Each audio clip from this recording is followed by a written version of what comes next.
ಎಲ್ರಿಗೂ ನಮಸ್ಕಾರ. ಈಗಾಗಲೇ ನೀವು ನೋಡ್ತಾ ಇದ್ದೀರಾ ಟ್ರೂ ಮೀಡಿಯಾ ಕನ್ನಡ. ನಾನು ಶಕೀಲ್ ಅಹಮದ್ ಉದಿಗೆರೆ.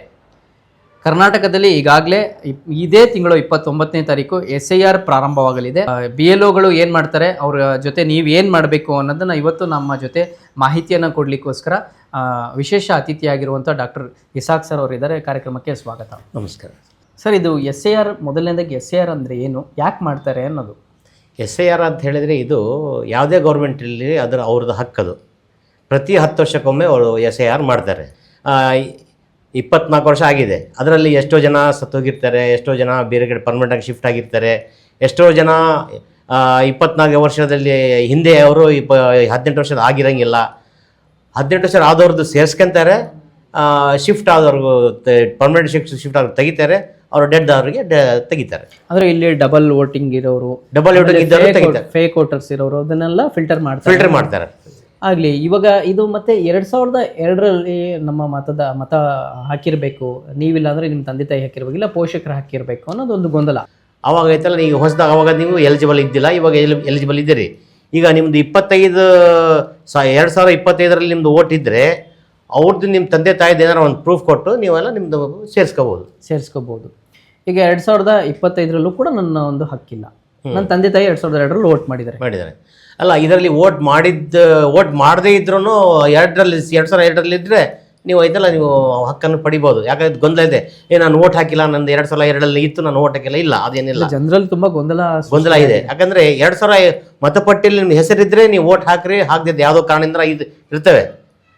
ನೀವು ಐತಲ್ಲ 2002 ಪಟ್ಟಿಯಲ್ಲಿ ನೀವು ಇದ್ದರೆ ಮುಗೀತು. ಈ ತಿಂಗಳು 29ನೇ ತಾರೀಕು BLOಗಳು ಮನೆಗೆ ಬರ್ತಾರೆ. ಅದು ಯಾವುದೋ ಒಂದು ಫಾರ್ಮ್ ಕೊಡ್ತಾರೆ, ಅದನ್ನ ತುಂಬಬೇಕು.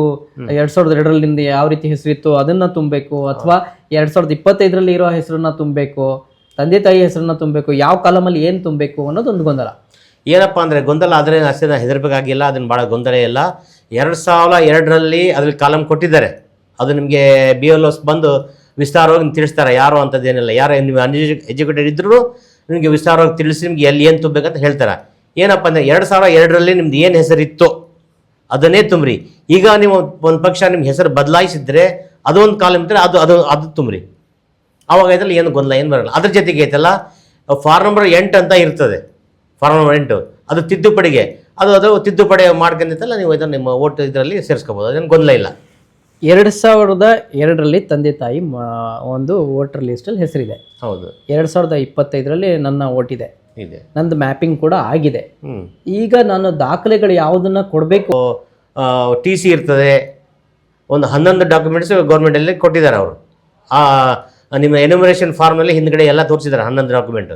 ಅದರಲ್ಲಿ ಒಂದು ಯಾವ್ದಾರು ಇದ್ರೆ ನೀವು ಕೊಟ್ಟು ನೀವು ಫಾರ್ಮ್ 6 ನೀವು ಸೇರ್ಕೋಬಹುದು. ಮತ್ತೆ ನಾನು ಹೊಸದಾಗಿ ಪಟ್ಟಿಯಲ್ಲಿ ಸೇರ್ಕೋಬಹುದು. 2002ರಲ್ಲಿ ಏನೋ ಒಂದು ಹೆಸರಿತ್ತು, ಅಂದ್ರೆ ಸ್ವಲ್ಪ ಮಿಸ್ಟೇಕ್ಸ್ ಇತ್ತು.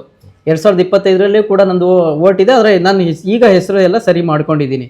ಅದಕ್ಕೂ ಏನಾದ್ರು ಮತ್ತೊಂದು ಫಾರ್ಮ್ ಏನಾದ್ರು ತುಂಬಬೇಕಾ?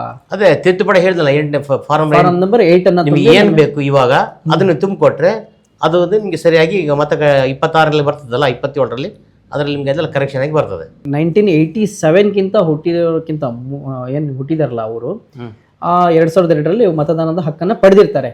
ಅವರು ಬರ್ತ್ ಸರ್ಟಿಫಿಕೇಟ್ ಕೊಡಬೇಕಾ ಇವಾಗ? ಇಲ್ಲ. 2002ರಲ್ಲಿ ಯಾರು ಮತದಾನ ಪಟ್ಟಿಲಿ ಇದ್ರು, ವೋಟ್ ಹಾಕಿದ್ರಿ ಹಾಕದೇ ಇರಲಿ, ಅವ್ರು ಏನು ಐತಲ್ಲ ಎಲೆಕ್ಷನ್ ಕಮಿಷನ್ ಆಫ್ ಇಂಡಿಯಾ ನಿಮ್ಗೆ ಏನು ಕೇಳಂಗಿಲ್ಲ, ಏನು ಕೊಡಬೇಕಾದಿಲ್ಲ. ದಾಖಲೆಗಳು ಕೊಡೋದು ಅವಶ್ಯಕತೆ ಇಲ್ಲ ಅವ್ರಿಗಿಲ್ಲ. ಈಗ 2002ರಲ್ಲಿ ಯಾರು ವೋಟ್ ಅಂದ್ರೆ ಪಟ್ಟಿಯಲ್ಲಿ ಇರ್ಲಿಲ್ಲ, ಅವರು ಒಂದು ದಾಖಲೆಗಳನ್ನು ಕೊಡಬೇಕು. ಒಂದು ದಾಖಲೆ ಕೊಡಬೇಕು. ತಂದೆದಾರ ಅಥವಾ ತಾಯಿದಾರ ಒಂದು ದಾಖಲೆ ಕೊಡಬೇಕು. ಸೆಲ್ಫ್ ಕೊಟ್ರೆ ಅವ್ರದ್ದು ಕೊಡಬೇಕು.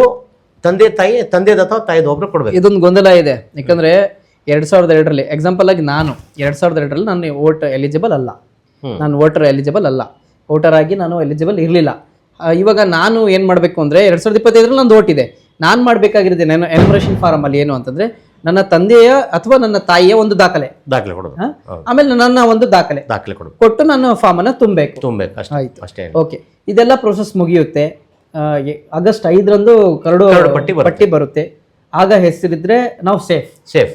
ಹೆಸರು ಇಲ್ಲ ಅಂತಂದ್ರೆ ನಿಮ್ಗೆ 2 ಫಾರ್ಮ್ ಕೊಟ್ಟಿದ್ದಾರಲ್ಲ, BLO ಒಂದು ನೀವು ಕೊಟ್ಟಿದ್ದು ಸೈನ್ ಮಾಡಿ, BLO ಕಡೆಯಿಂದ ಅದೇ ಫಾರ್ಮ್ ಅದೇ ಸೇಮ್ ತುಂಬಿ ನೀವು ಒಂದು ತಗೊಂಡಿರ್ತಾರಲ್ಲ, ಅದು ನೀವು ತೋರಿಸಿ ಅವ್ರಿಗೆ ಕೇಳಬೇಕು ಯಾಕೆ ನನ್ನ ಪಟ್ಟಿಯಲ್ಲಿ ಬಂದಿಲ್ಲ ಅಂತ.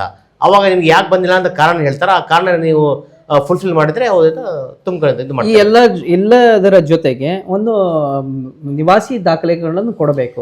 ಕರ್ನಾಟಕ ಸರ್ಕಾರದಿಂದ ಇವಾಗ ಹೊಸದಾಗಿ ಆರ್ಡರ್ ಮಾಡಿದ್ದಾರೆ ತಹಸೀಲ್ದಾರಿಗೆ, ಅದೇನಪ್ಪ ಅಂದರೆ ನಿವಾಸಿ ದೃಢೀಕರಣ ಪತ್ರ 7 ದಿವಸದಲ್ಲಿ ಮಾಡಿಕೊಡ್ತಾರೆ. ಅದಕ್ಕೆ ನಿಮಗೆ ಅವ್ರು ಏನು ಕೇಳ್ತಾರೆ ಅಂದರೆ ನಿಮ್ದು ID, ನಿಮ್ಮ ಆಧಾರ್ ಕಾರ್ಡ್, ರೇಷನ್ ಕಾರ್ಡ್, ಈ 3 ಕೊಟ್ಟರೆ ಆಯ್ತಲ್ಲ 7 ದಿವಸ ಒಳಗೆ ನಿಮಗೆ ನಿವಾಸಿ ಅದೊಂದು ದಾಖಲೆ ಸಿಗುತ್ತೆ. ಅದು ಕೂಡ ನೀವು ಎನಮರೇಷನ್ ಫಾರ್ಮ್ ಜೊತೆಗೆ ಅದೊಂದು 11 ದಾಖಲೆ ಇದೊಂದು ದಾಖಲೆ ಆಗಿರುತ್ತೆ. ಇರುತ್ತೆ. ಇದೊಂದು ಇದು ಬೆಸ್ಟ್ ಇರುತ್ತೆ, ಬೆಸ್ಟ್ ಆಗಬಹುದು. ಇದು ಬೆಸ್ಟ್, ಅದಕ್ಕೋಸ್ಕರ ಇದು ಮಾಡಿರೋದು. ಇದು ತುಂಬಾ ಚೆನ್ನಾಗಿದೆ. ಮತ್ತೇನಾದ್ರೂ ನಮ್ಮ ವೀಕ್ಷಕರಿಗೆ ಹೇಳೋದಿದೆಯಾ? ಮತ್ತೇನಪ್ಪ ಅಂತ ಹೇಳಿದ್ರೆ, ಈಗ ಭಾಳ 93% ಎನ್ಯುಮರೇಷನ್ ಇದು ಮ್ಯಾಪಿಂಗ್ ಆಗಿದೆ ಅಂತ ಗೌರ್ಮೆಂಟ್ ರೆಕಾರ್ಡ್ ಇದೆ, ಒಂದು 7% ಆಗಲಿಲ್ಲ. ಈಗ ಜನರಲ್ಲಿ ಏನು ಗೊಂದಲ ಇದೆ ಅಂತ ಹೇಳಿ ನಾನು ಮ್ಯಾಪಿಂಗ್ ಆಗಿಬಿಟ್ಟಿದೆ, ಈಗ SIR ಪ್ರೋಸೆಸ್ ಅನ್ನು ಮುಗೀತು ಅಂತ ತಿಳ್ಕೊಂಡ್ಬಿಟ್ಟಿದ್ದಾರೆ. ಇಲ್ಲ, ಅದು ನಿಮ್ಮ ಭ್ರಮೆಯಲ್ಲಿದ್ದೀರಿ ನೀವು. ಅದಕ್ಕೇನಪ್ಪ, ಎಲ್ಲಿ ತನಕ ನೀವು 2 ಫಾರಮ್ಮು ಎನ್ಯುಮರೇಷನ್ ಫಾರ್ಮ್ BLO ತಂದು ಕೊಟ್ಟು ನಿಮಗೆ ತುಂಬಿ ನೀವು ಅವ್ರು ಕೊಡೋಂಗಿಲ್ಲ, ಅಲ್ಲಿ ತನಕ ನಿಮ್ಮದು ಆಗೋದಿಲ್ಲ. ಎನ್ಯುಮರೇಷನ್ ಫಾರಮ್ ತುಂಬಿಕೊಡೋದು ಕಡ್ಡಾಯ, ಎನ್ಯುಮರೇಷನ್ ಫಾರಮ್ ತುಂಬಿಕೊಡೋದು ಕಡ್ಡಾಯ, ಎನ್ಯುಮರೇಷನ್ ಫಾರಮ್ ಕೊಡೋದು ಕಡ್ಡಾಯ. ನೋಡೋದ್ರಲ್ಲ ವೀಕ್ಷಕರೇ, ಇಷ್ಟೊತ್ತು ನಾವು ಏನು ಡಿಸ್ಕಷನ್ ಮಾಡಿದ್ದೀವಿ ಅಂತ ಅಂದರೆ, ಸಂಕ್ಷಿಪ್ತವಾಗಿ ಹೇಳೋದಾದರೆ, ಭಾರತ ಚುನಾವಣಾ ಆಯೋಗ ಪ್ರತಿ ಒಂದು 10 ವರ್ಷಕ್ಕೊಮ್ಮೆ ಈ ಒಂದು ಅಭಿಯಾನವನ್ನು ಮಾಡ್ತಾ ಇರುತ್ತೆ. ಆದರೆ ಇವಾಗ ತುಂಬ ವರ್ಷಗಳ ನಂತರ ಈ ಒಂದು ಅಭಿಯಾನನ ಮಾಡ್ತಾ ಇದೆ.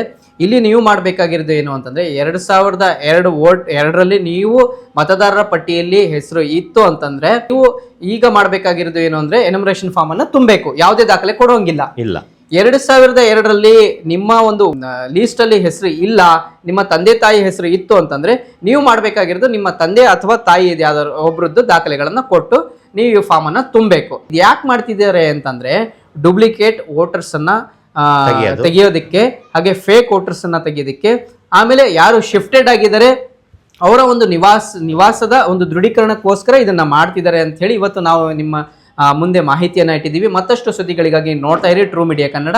ಧನ್ಯವಾದಗಳು.